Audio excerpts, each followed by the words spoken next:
अब बात करेंगे विस्तार से खबरों की। सबसे पहले बात कर लेते हैं चुनाव के अंतिम चरण की, जिसके लिए 1 जून को मतदान है। इसके लिए आज आखिरी चरण में हुंकार भरेंगे मुख्यमंत्री योगी आदित्यनाथ। हिमाचल प्रदेश, पंजाब का दौरा करेंगे। हिमाचल प्रदेश के मंडी, हमीरपुर लोकसभा में रैली करेंगे। पंजाब के आनंदपुर साहिब और लुधियाना में भी जनसभा करेंगे। तो आपको बता दें कि लोकसभा चुनाव को देखते हुए हलचल पूरी तरह से तेज है, क्योंकि अंतिम चरण अब महज रह गया है। अंतिम चरण यानी 7वें चरण के लिए 1 जून को मतदान होना है। उसके लिए आज प्रचार प्रसार थम जाएगा। आज शाम 5 बजे अंतिम चरण की वोटिंग के लिए प्रचार प्रसार थम जाएगा। ऐसे में आज आखिरी चरण के लिए सीएम योगी आदित्यनाथ हुंकार भरेंगे। हिमाचल प्रदेश और पंजाब का उनका दौरा रहेगा। हिमाचल प्रदेश की चारों लोकसभा सीटों पर अंतिम चरण यानी 1 जून को मतदान है। ऐसे में हिमाचल प्रदेश के मंडी और हमीरपुर लोकसभा क्षेत्र पर मुख्यमंत्री योगी आदित्यनाथ की रैली होनी है। पंजाब के आनंदपुर साहिब और लुधियाना में भी सीएम योगी आदित्यनाथ जनसभा करेंगे। भारतीय जनता पार्टी के पक्ष में माहौल बनाएंगे और बीजेपी प्रत्याशियों के लिए जनता से वोट मांगेंगे। तो अब ये चुनाव अपनी समाप्ति की ओर आगे बढ़ता हुआ नजर आ रहा है, क्योंकि जो 6 चरण थे मतदान के वो संपन्न हो चुके हैं। अब बारी सिर्फ और सिर्फ अंतिम और आखिरी चरण की है। 7वें चरण के लिए 1 जून को वोटिंग होनी है। ऐसे में हलचल इसलिए भी आज तेज है क्योंकि आज चुनाव प्रचार प्रसार का अंतिम चरण के लिए आखिरी दिन है।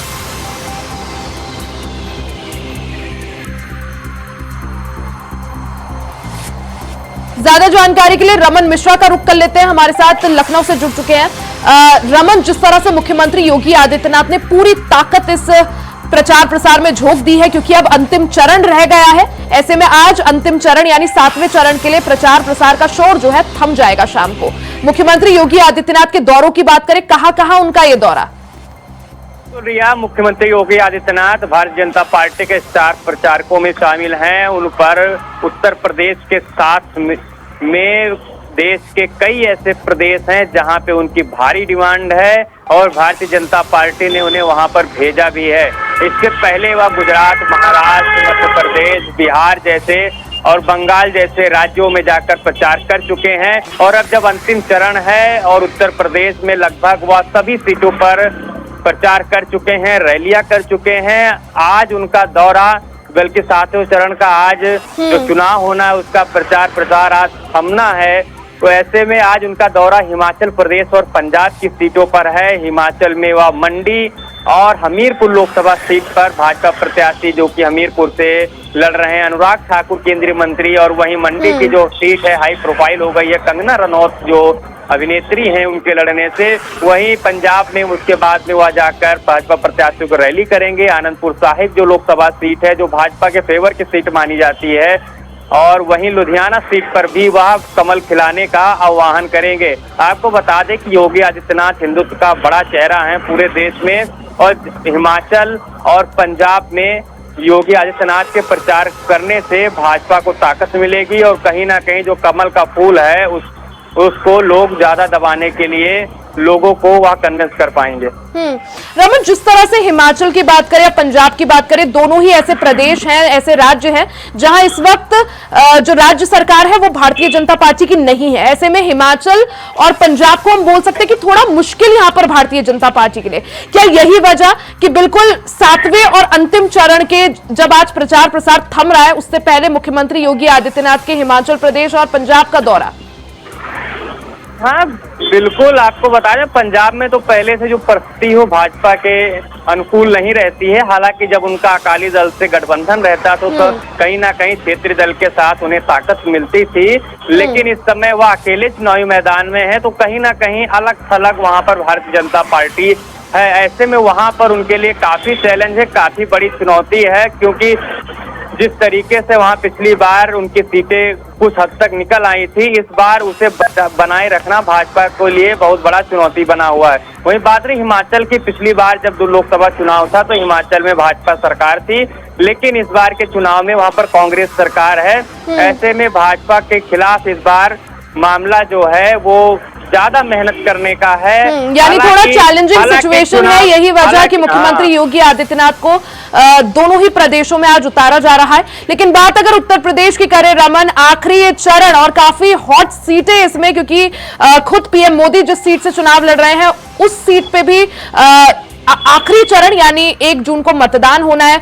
चाहे वाराणसी सीट की बात करें, गोरखपुर सीट हो या फिर गाजीपुर, कई सारी हॉट सीटें और कुल मिलाकर उत्तर प्रदेश की 13 सीटों पर वोटिंग। तो आज क्योंकि प्रचार प्रसार का अंतिम दिन भी है, आज शाम प्रचार प्रसार थम जाएगा आखिरी चरण के लिए।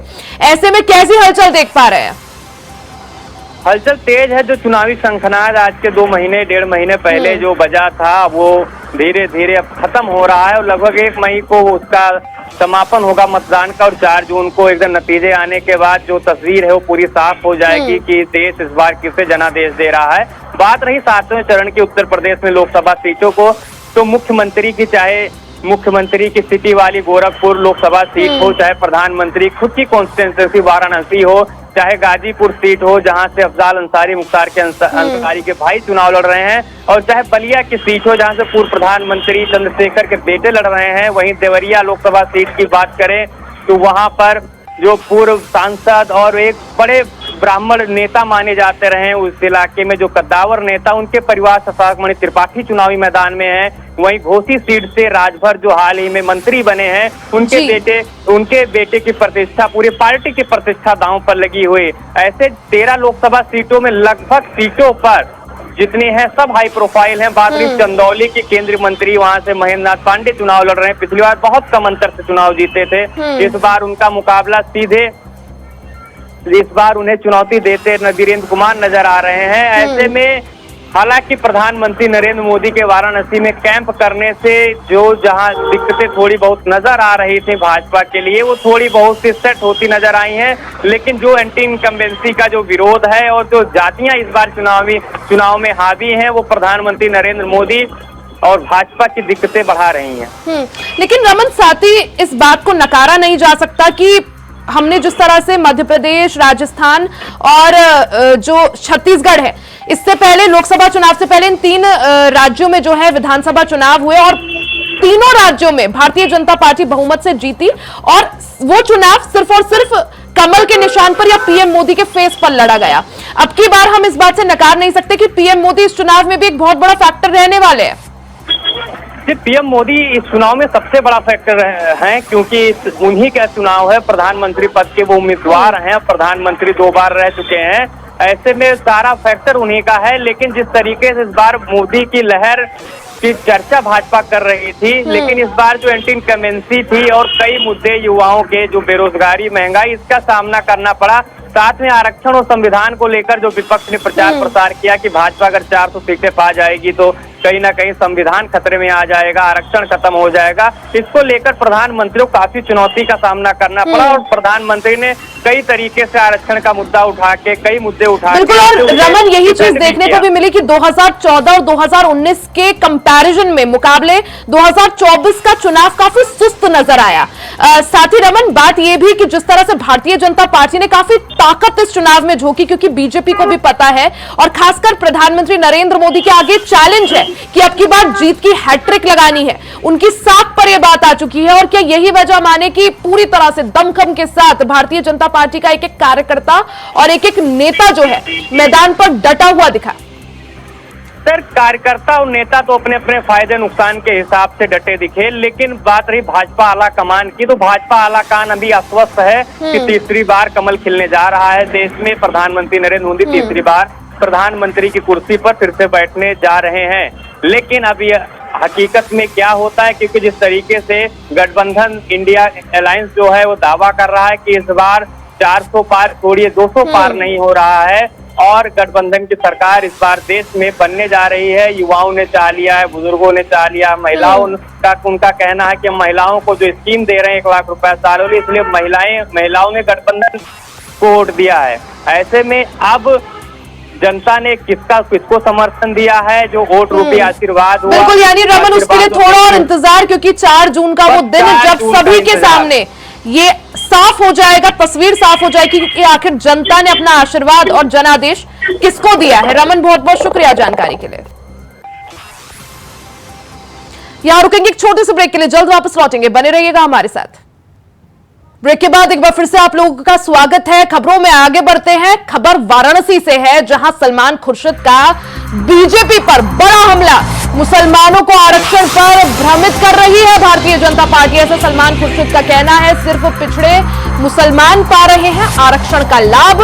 मुसलमानों को धर्म नहीं जाति के आधार पर आरक्षण मिला है। संविधान में धर्म के आधार पर आरक्षण की व्यवस्था नहीं है। तो एक बड़ी खबर आपको बता दें, वाराणसी से एक खबर, जहां सलमान खुर्शीद ने भारतीय जनता पार्टी को जमकर घेरा। मुसलमानों को आरक्षण देने के मसले पर बढ़ चढ़कर सलमान खुर्शीद ने भारतीय जनता पार्टी पर जमकर निशाना साधा, पलटवार किया। उन्होंने कहा कि मुसलमानों को आरक्षण पर भारतीय जनता पार्टी भ्रमित कर रही है। सिर्फ पिछड़े मुसलमान आरक्षण का लाभ पा रहे हैं। मुसलमानों को धर्म नहीं बल्कि जाति के आधार पर आरक्षण मिला है। संविधान में धर्म के आधार पर आरक्षण की व्यवस्था नहीं है। किसी के धर्म विशेष पर निर्भर आरक्षण नहीं है, ना उसका आरक्षण का अधिकार बनता है। तो जब बार बार वो कहते हैं कि अल्पसंख्यकों को आरक्षण देकर ये और लोगों का आरक्षण छीनना चाहते हैं, तो मैं इस बात को स्पष्ट कर दूं कि अल्पसंख्यकों का ना कभी आरक्षण था और ना ही कभी उन्होंने आरक्षण मांगा है। आरक्षण किसी का भी हो वो तभी होता है जबकि वो ओबीसी में होते हैं। अगर ओबीसी का एक धोबी अगर आरक्षण पाता है तो वो इसलिए पाता है कि वो शैक्षिक रूप से और वो सामाजिक रूप से पिछड़ा हुआ है और इसको स्वीकार किया है, रिपोर्ट में स्वीकार किया है, हमारे सुप्रीम कोर्ट के जजमेंट में स्वीकार किया है। अब धोबी एक धर्म से संबंधित हो या दूसरे धर्म से संबंधित हो, इसका कहीं प्रावधान हमारे कॉन्स्टिट्यूशन में नहीं है।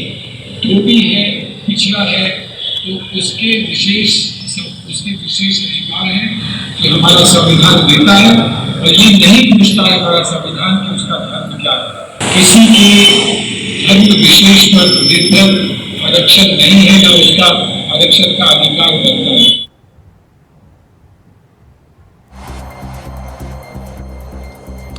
स्टेट कोऑर्डिनेटर अनिल पाठक हमारे साथ जुड़ चुके हैं। अनिल जी, जिस तरह से लगातार मुस्लिम आरक्षण को एक मुद्दा बना रही है भारतीय जनता पार्टी, अब कांग्रेस के वरिष्ठ नेता सलमान खुर्शीद का पलटवार सामने आया है और साफ तौर पर कह रहे हैं कि बीजेपी जो है मुसलमानों को आरक्षण देने पर जनता को भ्रमित कर रही है। किस तरह से इसे देखें?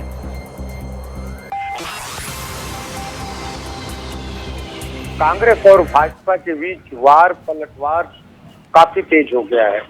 इसी कड़ी में पूर्व केंद्रीय मंत्री और कांग्रेस के दिग्गज नेता हैं सलमान खुर्शीद, वो बनारस पहुंचे। उन्होंने जो कांग्रेस प्रत्याशी हैं अजय राय, उनके समर्थन में मतदाताओं से अपील भी की और भाजपा पर कड़ा हमला बोला। उन्होंने कहा कि भारतीय जनता पार्टी मुसलमानों को आरक्षण के नाम पर जनता को गुमराह कर रही है। हिंदुस्तान में जो आरक्षण मिल रहा है मुसलमान को, वो सामाजिक और आर्थिक रूप से पिछड़ेपन की वजह से मिल रहा है, ना कि धर्म और जाति के आधार पर उनको आरक्षण दिया जा रहा है। संविधान में भी धर्म के आधार पर कहीं आरक्षण की व्यवस्था नहीं है। संविधान में जो आरक्षण की व्यवस्था है वो सामाजिक और आर्थिक रूप से जो पिछड़ी जातियां हैं उनके लिए व्यवस्था की गई है और उसी व्यवस्था के अनुरूप ओबीसी आरक्षण में कई मुस्लिम जो कैटेगरीज हैं उनको शामिल किया गया है। इस तरह का कुछ बयान सलमान खुर्शीद ने दिया है वाराणसी में। अनिल जी, जिस तरह से भारतीय जनता पार्टी मुस्लिम आरक्षण को एक बड़ा मुद्दा बना रही है और अब क्योंकि चुनाव जो है वो बेहद करीब है अंतिम चरण का, 1 जून को मतदान है, 4 जून को नतीजे, क्या लगता है ये जो मुस्लिम आरक्षण का मुद्दा है ये जनता के बीच पहुंच पा रहा है और कितना जनता के बीच ये जो मुद्दा है एक प्रभाव डाल सकता है? हाँ, देखिए रिया जी, जो भारतीय जनता पार्टी का वो स्टैंड है वो तब शुरू हुआ है जब पश्चिम बंगाल हाई कोर्ट ने और ओबीसी आरक्षण में जो मुस्लिमों की 77 जातियां हैं उनको खारिज किया। तो इससे एक स्टैंड मिला भारतीय जनता पार्टी को हालांकि ये आरक्षण 2012 में ममता बनर्जी के द्वारा दिया गया था, पर 77 मुसलमान के जो विभिन्न जातियां हैं उनको दिया गया था। हाईकोर्ट ने ये कहा है कि ये वोट की सौदेबाजी में, वोट की लालसा में धर्म के आधार पर इन जातियों को शामिल किया गया है। जाति के आधार पर अगर शामिल किया गया है तो उसका कोई आधार नहीं है। हालांकि इसके बाद योगी सरकार भी इस पर काफी आक्रामक दिखी। सरकार के तरफ से कहा गया कि अब उत्तर प्रदेश में भी समीक्षा होगी, जो पिछड़े वर्ग का आरक्षण है उसमें जो मुस्लिम जातियां हैं उनको किन आधार पे शामिल किया गया है उसकी समीक्षा की जाएगी। बहरहाल अब कांग्रेस जो है, जो भाजपा की तरफ से अभियान चलाया जा रहा है, उसको लेकर के एक जागरूकता अभियान पर निकली है। मतदाताओं को अपने तरीके से समझाने की कोशिश कर रही है। सलमान खुर्शीद सामने आए हैं, उनका कहना है कि मुस्लिमों को जो भी हिंदुस्तान के अंदर आरक्षण मिल रहा है वो सामाजिक और आर्थिक रूप से पिछड़ेपन के कारण मिल रहा है, ना कि धर्म के आधार पर दिया जा रहा है। अनिल जी, जिस तरह से आपने भी अभी बताया कि मुख्यमंत्री योगी आदित्यनाथ भी ये स्पष्ट कर चुके हैं कि यूपी में जिस तरह से ओबीसी आरक्षण मिला है उसको लेकर भी समीक्षा की जाएगी। बीजेपी इस मुद्दे को बुना ही रही है। अब सलमान खुर्शीद का कांग्रेस की तरफ से जिस तरह से बयान यहां पर आया है, जनता को समझाने की कोशिश, क्या माना जाए किस तरह से जनता के जो मुद्दे हैं, अब की बार हमने देखा पहले चरण के चुनाव में बिल्कुल अलग थे, फिर मंगलसूत्र, मछली, मटन और अब जिस तरह से आरक्षण। देखिए रिया, उत्तर प्रदेश में जो पिछड़ी जातियां हैं, जो पिछड़े वर्ग के मतदाता हैं, उनको अपने पक्ष में करने के लिए इंडिया गठबंधन और भाजपा में होड़ मची हुई है। इंडिया गठबंधन की तरफ से कहा जा रहा है कि भारतीय जनता पार्टी जो है वो संविधान खत्म करना चाहती है, आरक्षण खत्म करना चाहती है। वहीं भाजपा की तरफ से ये कहा जा रहा है कि जो इंडिया गठबंधन है, ये जो पिछड़ों का हक है उसमें जबरदस्ती जो है मुसलमानों को आरक्षण का लाभ दे रही है। ये पिछड़ों का आरक्षण जो है ये मुसलमानों को देना चाहती है। तो इस तरह से वार और पलटवार चल रहा है। बिल्कुल, यानी अनिल जी, वार और पलटवार लगातार जारी है, मुद्दे अलग अलग बुने जा रहे हैं। हालांकि जनता किसको अपना जनादेश देती है, किसके मुद्दों में कितना दम नजर आता है, इसके लिए हमें थोड़ा और शायद इंतजार करना पड़ेगा। 4 जून को नतीजे हैं। बहुत बहुत शुक्रिया आपका जानकारी के लिए। इसी के साथ इस बुलेटिन में फिलहाल के लिए सिर्फ इतना ही। खबरों का सिलसिला जारी रहेगा, बने रहे हमारे साथ।